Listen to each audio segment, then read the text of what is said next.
왜냐고요? 유산 문제가 있지 않습니까? 스메르 자코프는 복수하듯 도끼 서린 의조로 말했다. 아버님이 돌아가시면 도련님 형제분들은 한 사람 앞에 4만 루블리쯤 나누어 가질 수 있게 되어 있었습니다. 경우에 따라선 그 이상이 될런지도 모르지요. 그러나 만일 표도로님이 그 아가씨, 즉 아그라페나 알렉산드로브나와 결혼해 보십시오. 그 아가씨는 결혼식이 끝나기가 무섭게 그 재산을 고스란히 자기 명의로 바꾸어 놓고 말 것입니다.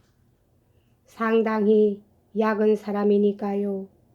그렇게 되면 도련님 삼형제는 아버님이 돌아가신 데야 1루블리도 손에 들어오지 않을 것입니다. 그런데 그 결혼은 어려운 일이었을까요?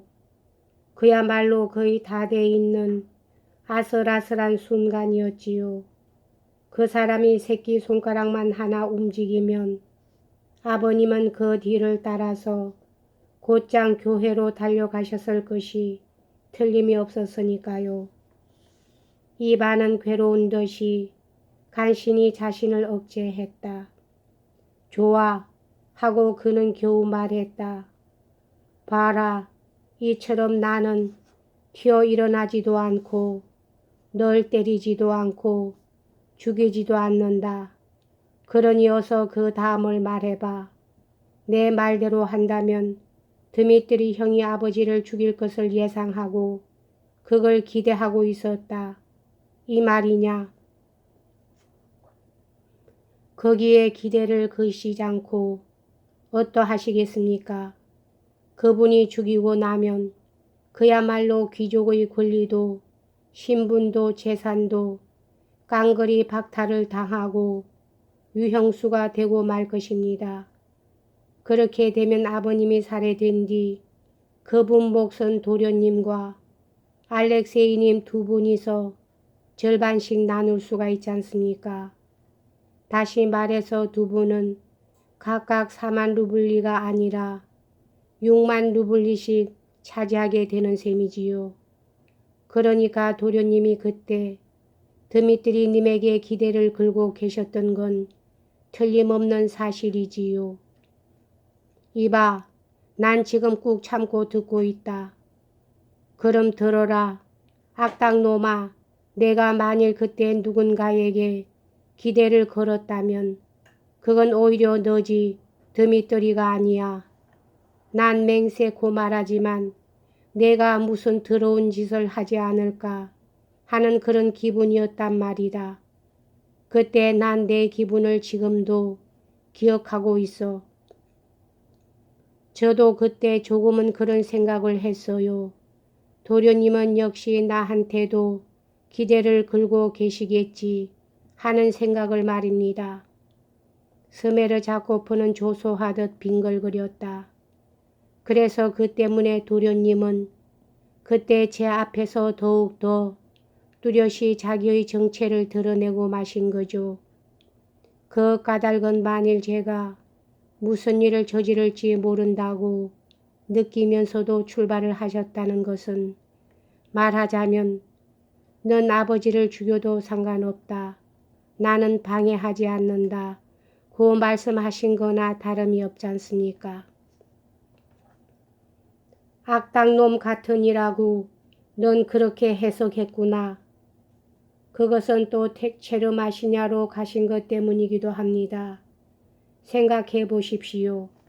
도련님은 모스크바로 가실 생각으로 아버님이 아무리 체르 마시냐로 가라고 하셔도 듣지 않으셨지요. 그런데 저 같은 하찮은 인간의 한마디로 당장 동의하시지 않았습니까? 도련님이 그때 체르 마시냐로 가시겠다고 동의하실 필요가 어디 있었을까요? 도련님이 제 말 한마디로 모스크바로 가는 것을 중지하시고 체르 마시냐로 가신 것을 보면 뭔가 저한테 기대를 걸고 계신 게 아닙니까? 그렇지 않아 맹세코 말하지만 절대로 그렇지 않아. 이반은 이를 갈며 소리쳤다. 어째서 그렇잖습니까? 사실을 말하면 정반대였지요. 도련님은 아들의 몸으로서 그때 그런 소리를 한 나를 먼저 경찰에 끌고 가든지 아니면 그 자리에서 따귀를 후려갈기든가 했어야 할 게 아닙니까? 그런데 엉뚱하게도 도련님은 화를 내기는커녕 대번에 하잘것없는 내 말을 기꺼이 받아들여 가지고 곧 출발하시지 않았던가요? 그건 정말 어처구니 없는 얘기예요. 도련님은 아버님의 목숨을 지키기 위해서 남아 계시는 게 옳았으니까요. 저는 도저히 그렇게 밖에는 해석할 수가 없었지요. 이반은 이마살을 잔뜩 찌푸린 채 부들부들 떨리는 두 주먹으로 무릎을 꽉 짚고 가만히 앉아 있었다. 그렇다. 내 따귀를 갈겨주지 못한 것이 원통하다. 그는 씁쓸하게 웃었다. 너를 경찰에 끌고 가는 것은 그때 아무래도 할 수 없었다. 누가 내 말을 믿어주겠니? 그리고 나 자신도 아무런 증거를 제시할 수 없잖나. 그러나 따귀를 갈겨주는 것점은 분하게도 미처 생각지 못했구나. 지금은 따귀 때리는 것이 금지되어 있지만 내 상판 대기를 묵사발을 만들어주는 건데 스메르 자코프는 고소하다는 듯이 이반을 바라보고 있었다. 인생의 보통 경우에는 하고 그는 아주 스스로 만족하는 듯한 교훈적인 의조로 말을 꺼냈다. 그것은 언젠가 표도로의 식탁 옆에 앉아 그리고리와 신학론에 관한 논쟁을 벌이면서 늙은이를 놀려주던 때와 똑같은 말투였다. 인생의 보통의 경우에 있어서는 폭력을 가한다는 것은 사실 요즘 법률에서 엄하게 금지되어 있습니다. 모두 때리는 것을 그만두었지요. 하지만 인생의 특별한 경우에 있어서는 단지 러시아뿐만 아니라 세계 어디를 가든지 특히 가장 문명된 프랑스 공화국에서조차도 역시 아담과 이브 때처럼 여전히 때리고 있습니다. 그건 결코 어느 때가 되어도 중지되지 않을 겁니다. 그런데 도련님은 그 특별한 경우에 있어서도 과감하게 하시지 못했던 것입니다. 어쩌자고 넌 프랑스어를 다 공부하나? 이반은 테이블 위에 놓여있는 노트를 턱으로 가리켰다. 나라고 프랑스 말 좀 배워가지고 내 교양을 높여서 안 된다는 법은 없거든요. 나라고 언젠가 유럽의 그런 행복한 나라에 갈 기회가 없으란 법은 없다는 생각에서죠. 이봐, 악당놈아. 이반은 눈을 번뜩이면서 온몸을 떨었다. 난 말이다. 내 놈의 협박을 무서워하지 않는다.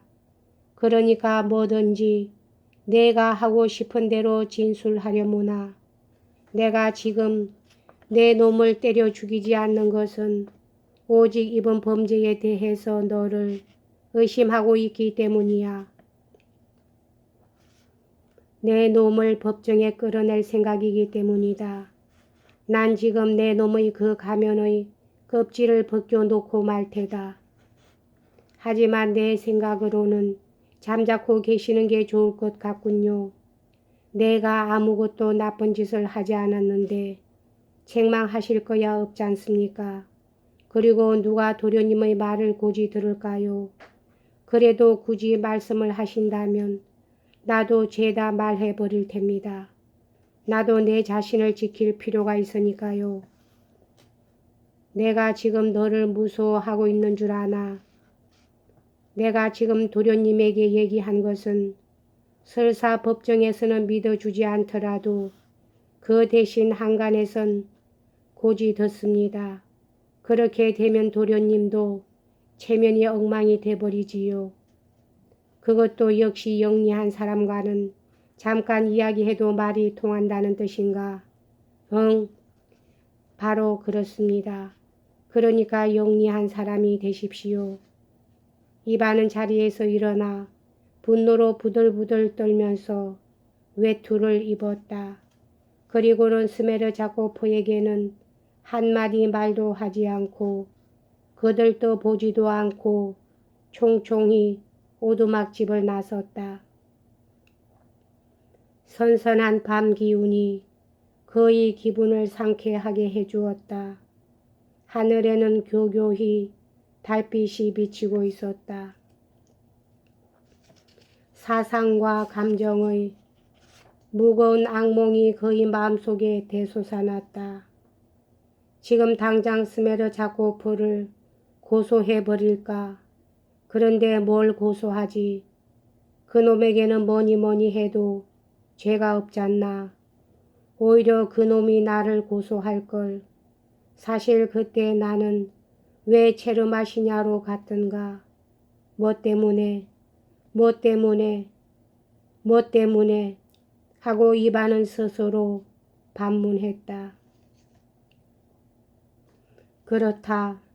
물론 나는 무엇인가 예감하고 있었다. 그놈의 말대로다. 문득 다시 그의 머리에 떠오른 것은 마지막 날 밤 아버지의 집 청청대에서 엿들은 일이었다. 그런데 이번에는 그 일을 생각하자 뭐라 형용할 수 없는 고통을 느꼈으므로 마치 무엇에 찔리기라도 한 것처럼 우뚝 걸음을 멈추고 말았다. 그렇다. 나는 그때 그것을 얘기하고 있었다. 정말 그렇다. 나는 바라고 있었다. 정말 나는 아버지가 살해되기를 바라고 있었던 것이다. 나는 살인을 바랐을까? 정말 바랐을까? 스메르 자코프를 죽여야 한다. 지금 만일 스메르 자코프를 죽일 용기가 없다면 나는 살아있을 가치조차 없다. 이반은 집으로 돌아가지 않고 그 길로 곧 까체리나를 찾아갔다. 그의 모습은 그녀를 놀라게 했다. 여기까지 하겠습니다.